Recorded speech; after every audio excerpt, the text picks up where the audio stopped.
Hello. Hello, What's your name? my name's Fee. Hello, Fee. Hello, Scott. Thank you for coming.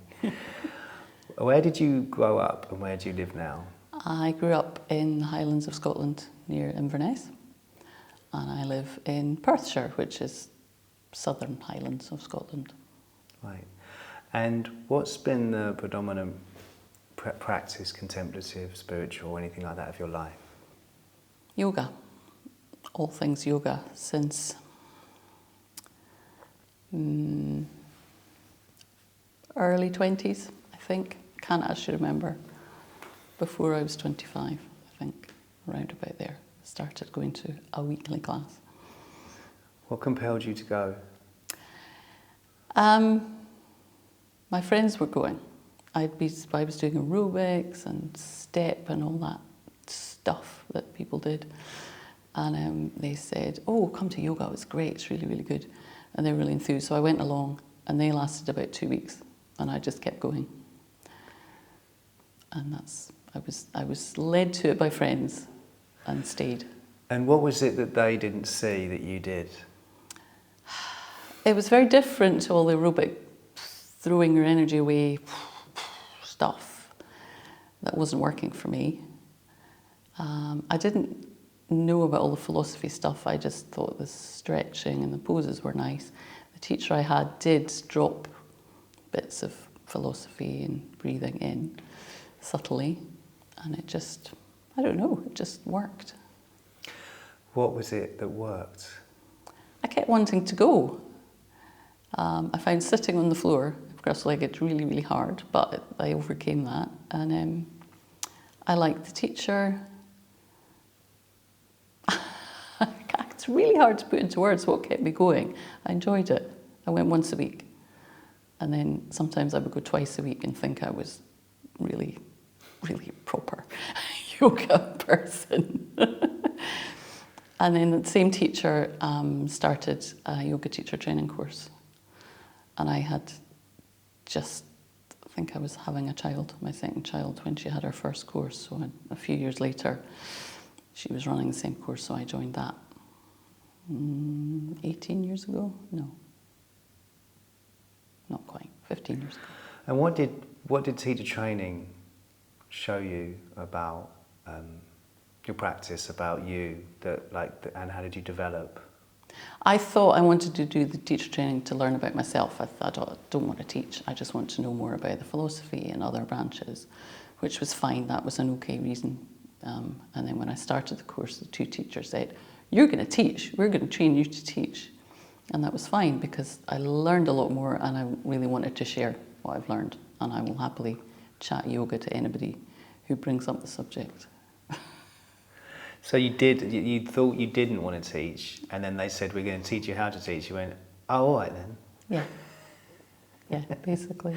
And so how did it go from how did it feel going from practicing a little bit to then turning to teaching?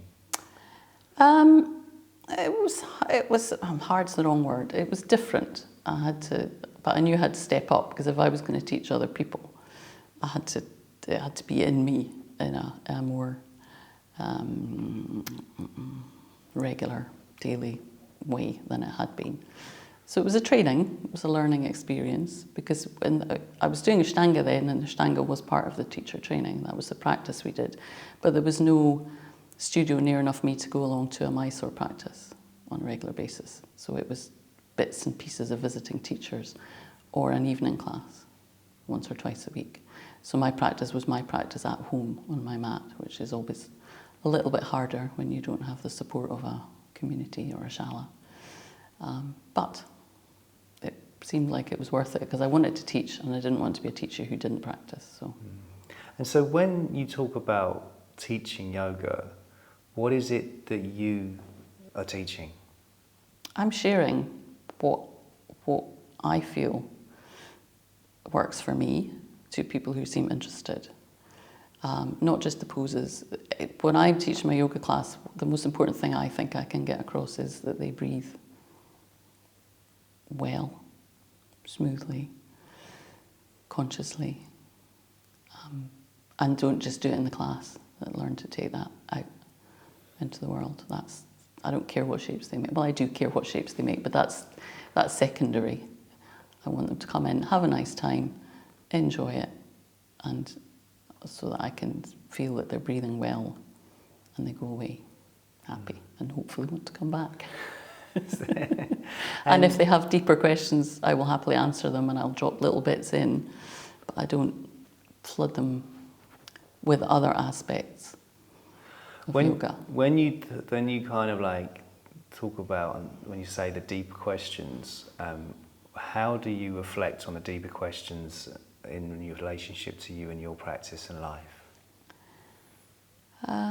So it started with attending workshops, different teachers reading different books as to what was behind the philosophy, attempting the sutras on a yoga teacher training course, going back to them on and off with different teachers, going through them on an online course in lockdown with one teacher, going through them on an online course with another teacher.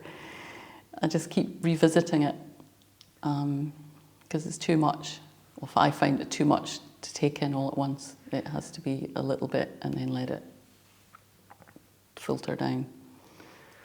Let me get older, think of it in a different way and go back.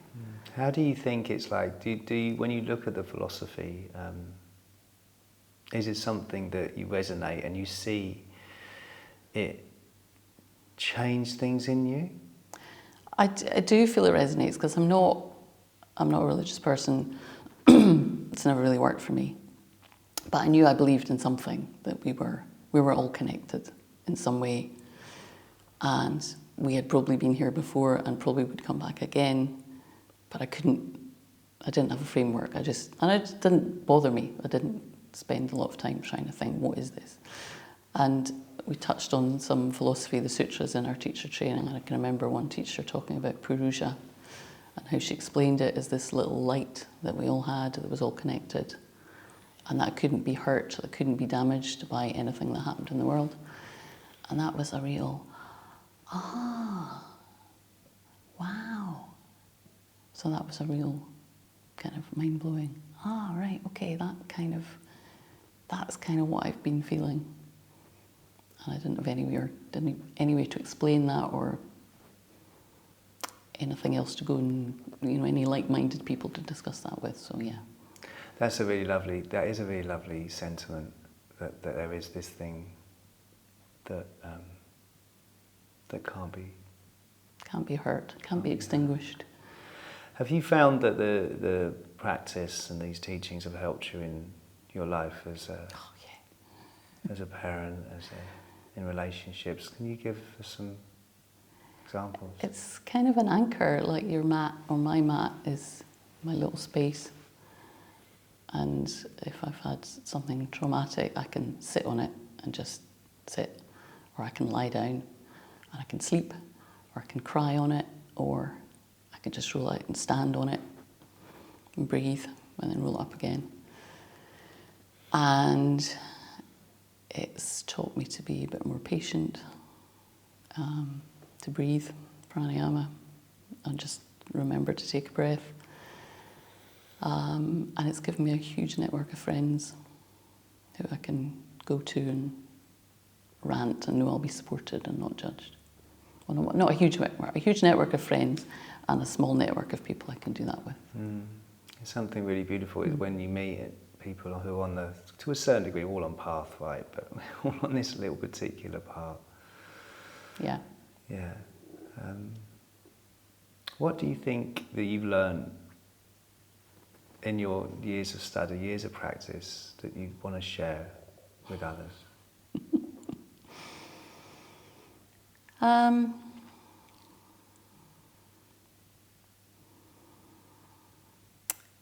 Everything changes, nothing stays the same, so whether you're in the depths of the storm or on a real high, it will change. So if you're on a real high, maybe you don't want it to change, but if something's really, really difficult, all you have to do is get through that moment, or the next 5 minutes, or the next hour, or the rest of the day. And that little series of 5 minutes is, at some point you'll be able to look back and go, oh right, I'm not there anymore. And you just You just have to keep going. Well, you don't have to keep going, but it's okay. You can just keep going. It will change. This too shall pass. And a lot of acceptance of how my body's changing as well. So we all age. And I think when I meet young, enthusiastic teacher trainees or teachers, I just kind of think, well, that's great, but you know, if you want this practice to be for your life, you have to build in a contingency plan for when you're not able to throw out these big poses anymore. Thank you, Faye. Thank you, Fee.